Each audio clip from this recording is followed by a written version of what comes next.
Hello friends, welcome to my YouTube channel. तो friends, आज का हमारा video EVS CTET paper first PRT level के लिए है। इसमें देखिएगा फ्रेंड्स, 61 क्वेश्चन से लेकर के 80 क्वेश्चन तक आपको कराया जाएगा इस वीडियो में। तो फ्रेंड्स देखिएगा वीडियो, इसमें 20 क्वेश्चन कराया जाएगा इस वीडियो में फ्रेंड्स। तो फ्रेंड्स आप लोग वीडियो पर कंटिन्यू बने रहिएगा।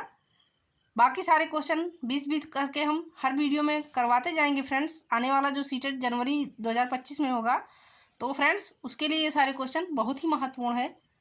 तो फ्रेंड्स देखिएगा, इसमें 61 नंबर वाला क्वेश्चन है कि वायुमंडल की सबसे ठंडी परत कौन सी है।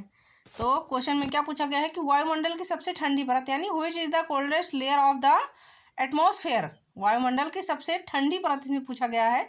तो फ्रेंड्स तापमंडल है, मध्यमंडल है, क्षोभमंडल है या आयन मंडल है।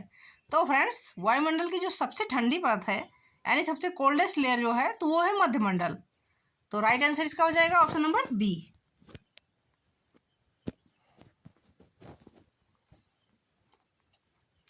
अब नेक्स्ट क्वेश्चन देखिएगा, क्वेश्चन नंबर 62 है, साइके लाइकेन है। इसमें पूछा गया है कि साइके लाइकेन क्या है। तो परजीवी है, रसायन स्वपोषी है, अपघटक है या सहजीवी है। तो फ्रेंड्स साइके लाइकेन जो है, तो ये एक सहजीवी है। तो सही उत्तर इसका हो जाएगा ऑप्शन नंबर डी। अब अगला क्वेश्चन देखिएगा कि राष्ट्रीय एकता परिषद की स्थापना कब हुई। तो फ्रेंड्स राष्ट्रीय एकता परिषद की इसमें पूछा गया है कि स्थापना जो है तो कब हुई। तो 1971 में यानी 1971 में, 1961 में, उसके बाद है 1951 में या फिर 1981 में। तो फ्रेंड्स राष्ट्रीय एकता परिषद की स्थापना ये हुई है 1961 में। तो राइट आंसर इसका हो जाएगा ऑप्शन नंबर बी।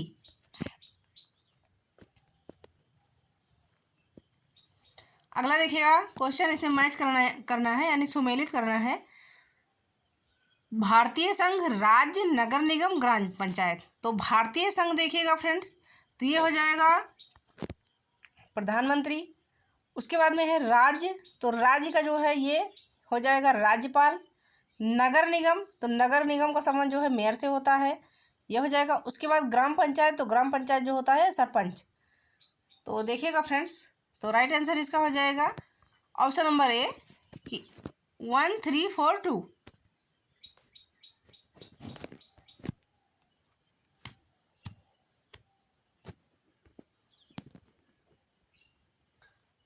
अब देखिए अगला क्वेश्चन है, एम एस स्वामीनाथन एक हैं। एम एस स्वामीनाथन कौन है, क्या है। तो एम एस स्वामीनाथन देखिएगा पारिस्थितिकी वैज्ञानिक हैं या पत्रकार हैं या पक्षी वैज्ञानिक हैं या कृषि वैज्ञानिक हैं। तो एम एस स्वामीनाथन जो है, तो ये एक कृषि वैज्ञानिक है। तो राइट आंसर इसका हो जाएगा ऑप्शन नंबर डी। अगला क्वेश्चन देखिएगा, क्वेश्चन नंबर 66 है कि वायुमंडलीय घटना के अध्ययन को क्या कहा जाता है। वायुमंडलीय घटना के अध्ययन को क्या कहा जाता है। What is the study of atmosphere phenomena called. इसमें क्या पूछा गया है कि वायुमंडलीय घटना के अध्ययन को क्या कहा जाता है। तो फ्रेंड्स फलित ज्योतिष, उसके बाद है मौसम विज्ञान, सी है भूकंप विज्ञान या डी है खगोल विज्ञान। तो क्या पूछा गया है कि वायुमंडलीय घटना के अध्ययन को क्या कहा जाता है। तो वायुमंडलीय घटना के अध्ययन को जो है तो कहा जाता है मौसम विज्ञान। तो राइट आंसर इसका हो जाएगा ऑप्शन नंबर बी। अब नेक्स्ट क्वेश्चन देखिएगा, क्वेश्चन नंबर 67 है कि पर्यावरणीय अध्ययन में शैक्षणिक भ्रमण का मूल उद्देश्य क्या है। पर्यावरणीय अध्ययन में तो शैक्षणिक भ्रमण का मूल उद्देश्य इसमें पूछा गया है क्या है या क्या होगा। तो बच्चों की ऊर्जा को विकसित करना, छात्रों के लिए प्रत्यक्ष अनुभव, सामाजिकरण को बढ़ावा देना या टीम भावना बढ़ाना। तो देखिएगा कि फ्रेंड्स कि पर्यावरणीय अध्ययन में शैक्षणिक भ्रमण का मूल उद्देश्य जो होता है, तो ये छात्रों के लिए प्रत्यक्ष अनुभव यानी उनको आंखों देखा दिखाया जाता है पर्यावरणीय। तो इसमें जो है छात्र अधिक सीखते हैं। तो सही उत्तर इसका हो जाएगा ऑप्शन नंबर बी कि छात्रों के लिए जो है प्रत्यक्ष अनुभव। तो बी वाला ऑप्शन इसमें राइट हो जाएगा। अब अगला क्वेश्चन देखिएगा कि इकोसिस्टम की सही परिभाषा क्या है। इकोसिस्टम की जो है इसमें पूछा गया है कि इसकी सही परिभाषा क्या है। What is the correct definition of ecosystem. तो परस्पर क्रिया करने वाला जीव समुदाय, उसके बाद सेकंड है कि किसी स्थान का अजीवीय घटक। थर्ड है देखिए कि पृथ्वी और वायुमंडल का क्षेत्र जहाँ जीव रहते हैं। तथा डी है कि जीव समुदाय और उसके वातावरण का संतुलित। तो फ्रेंड्स इकोसिस्टम का इसमें पूछा गया है कि सही परिभाषा क्या है। तो इकोसिस्टम का जो है सही परिभाषा है कि जीव समुदाय और उसके वातावरण का संतुलित तंत्र। तो राइट आंसर इसका हो जाएगा ऑप्शन नंबर डी।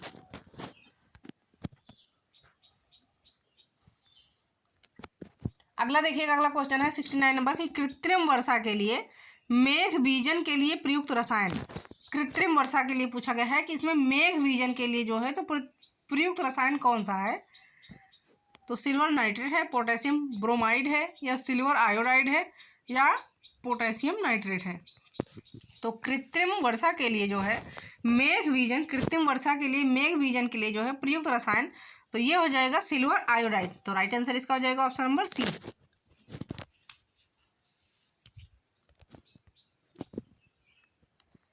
अगला क्वेश्चन देखिएगा कि एलपीजी के संदर्भ में क्या सत्य नहीं है। एलपीजी लिक्विफाइड पेट्रोलियम गैस, घरेलू गैस को जो है तो हम एलपीजी कहते हैं। तो उसके संदर्भ में इसे पूछा गया है कि क्या सत्य नहीं है। तो यह एक स्वच्छ ईंधन है, बिल्कुल है। उसके बाद देखिएगा यह उच्च ऊष्मीय मान का है, तो बिल्कुल है। देखिएगा थर्ड वाला कि यह नीली ज्वाला से जलने वाला है, तो बिल्कुल नीली ज्वाला से जलने वाला होता है। अब देखिए अगला कि यह मीथेन उत्सर्जन करने वाला है, तो बिल्कुल नहीं, यह मीथेन उत्सर्जन करने वाला नहीं होता है। तो सही उत्तर इसका हो जाएगा ऑप्शन नंबर डी कि एलपीजी के संदर्भ में क्या सत्य नहीं है, इसमें पूछा गया है। तो यह मीथेन उत्सर्जन करने वाला है, तो ये मीथेन उत्सर्जन करने वाला नहीं है। तो राइट आंसर इसका हो जाएगा ऑप्शन नंबर डी। अगला देखिएगा 71 नंबर है कि टाइटन किस ग्रह का प्राकृतिक उपग्रह है। टाइटन इसमें पूछा गया है कि किस ग्रह का जो है तो प्राकृतिक उपग्रह है।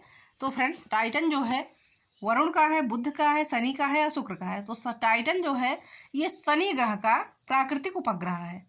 शनि ग्रह का जो है तो प्राकृतिक उपग्रह है। तथा वैज्ञानिकों ने खोज किया है कि पृथ्वी की भांति टाइटन ग्रह पर जो है तो पृथ्वी की तरह ही वातावरण पाया जाता है या पाया गया है। तो सही उत्तर इसका हो जाएगा ऑप्शन नंबर सी। अब अगला क्वेश्चन देखिएगा कि पृथ्वी अपने अक्ष पर कितनी आनत पर झुकी हुई है। पृथ्वी अपने अक्ष पर कितने डिग्री जो है झुकी हुई है। तो फ्रेंड्स 23.5 डिग्री, उसके बाद 22.5 डिग्री, 21.5 डिग्री या 20.5 डिग्री। तो पृथ्वी अपने अक्ष पर ये जो है 23.5 डिग्री झुकी हुई है। तो सही उत्तर इसका हो जाएगा ऑप्शन नंबर ए। अब नेक्स्ट क्वेश्चन देखिएगा कि लोकसभा के चुनाव हेतु अधिसूचना कौन जारी करता है। लोकसभा के चुनाव हेतु जो है तो अधिसूचना जो है कौन जारी करता है। तो फ्रेंड्स गृह मंत्रालय, भारत का निर्वाचन आयोग, राष्ट्रपति या लोकसभा सचिवालय। तो क्या पूछा गया है क्वेश्चन में कि लोकसभा के चुनाव हेतु अधिसूचना कौन जारी करता है। तो लोकसभा के चुनाव हेतु जो है अधिसूचना जारी करता है भारत का निर्वाचन आयोग। तो राइट आंसर इसका हो जाएगा ऑप्शन नंबर बी। अगला क्वेश्चन देखिएगा कि खाद्य श्रृंखला के परस्पर समूह को कहा जाता है। खाद्य श्रृंखला के जो परस्पर समूह को क्या कहा जाता है। तो खाद्य चक्र कहा जाता है, श्रृंखला अभिक्रिया कहा जाता है। उसके बाद सी है कि खाद्य जाल कहा जाता है, या डी है कि बायोमास का पिरामिड कहा जाता है। तो फ्रेंड्स खाद्य श्रृंखला के समूह को जो है कहा जाता है खाद्य जाल। तो राइट आंसर इसका हो जाएगा ऑप्शन नंबर सी।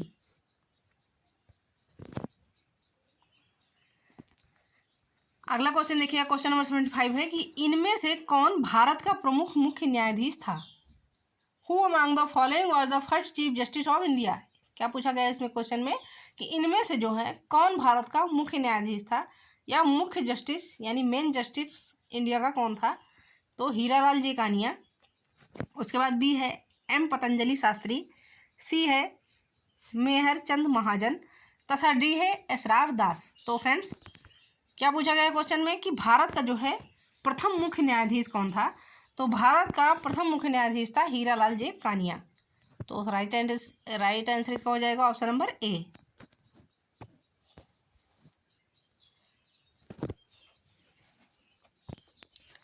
अब नेक्स्ट क्वेश्चन देखिएगा, अनुच्छेद यानी आर्टिकल 356 अनुच्छेद 356 में का प्रथम प्रयोग कब और कहाँ हुआ। अनुच्छेद 356 का प्रथम प्रयोग कब और कहाँ हुआ।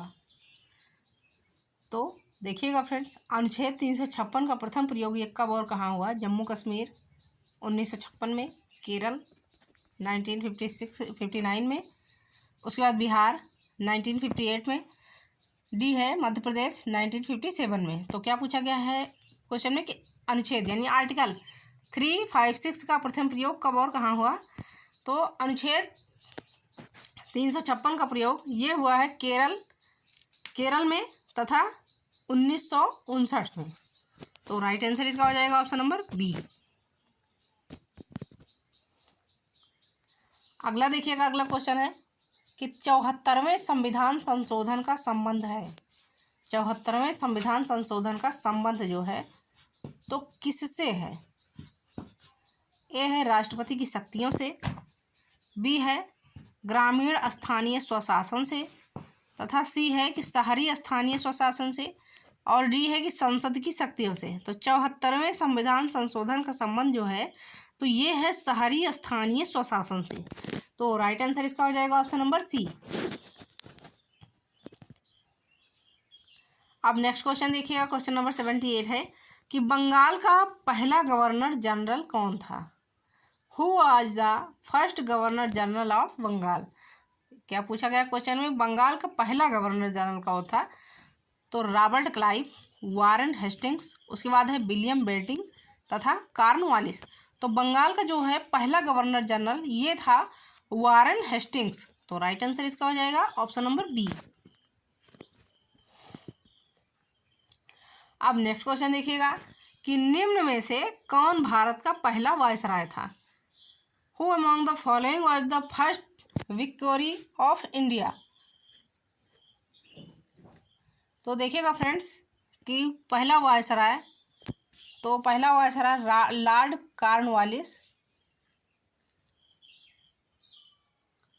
उसके बाद है बी पिट, सी है लॉर्ड कैनिंग, या डी है रॉबर्ट क्लाइव। तो फ्रेंड्स भारत का पहला वायसराय जो था तो वो था लॉर्ड कैनिंग। तो राइट आंसर इसका हो जाएगा ऑप्शन नंबर सी।